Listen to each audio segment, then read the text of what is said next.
Imagine owing the government $15,000. They take your home, sell it for $40,000, pay off what you owe, and then keep the other $25,000 too.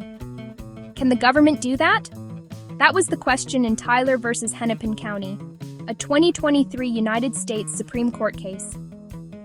Geraldine Tyler was a 94-year-old woman who owned a one-bedroom condominium in Minneapolis, Minnesota. She had lived there for more than a decade. But as she got older, Tyler and her family decided she would be safer living in a senior community, so she moved out. While she was gone, the property taxes on the condo weren't paid. By 2015, Tyler owed about $2,300 in unpaid property taxes. But after interest and penalties were added, that debt grew to approximately $15,000.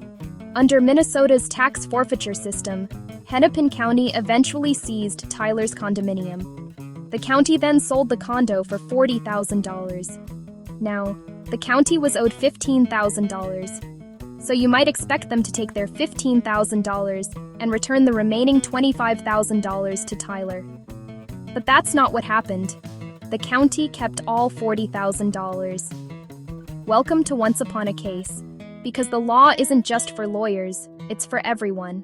Tyler sued. She argued that the government had every right to collect the money she owed, but it did not have the right to take the additional value of her property. The case eventually reached the United States Supreme Court. Hennepin County argued that under Minnesota law, once the property was forfeited, Tyler no longer had a property interest in that extra value. But the Supreme Court wasn't convinced.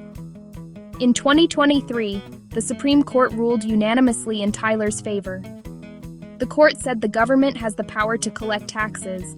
It can even seize and sell property when necessary to satisfy a legitimate tax debt. But there is a limit. The government cannot use a $15,000 debt as a reason to take $40,000 worth of property and simply keep the difference.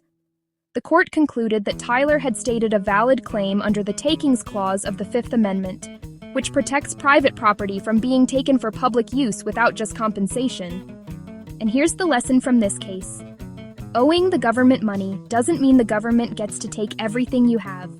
If you owe $15,000, the government can collect its $15,000. But the remaining value of your property doesn't automatically become government property.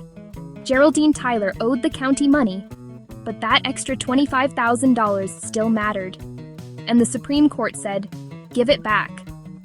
Thank you for watching. If you enjoyed this story, watch this case next.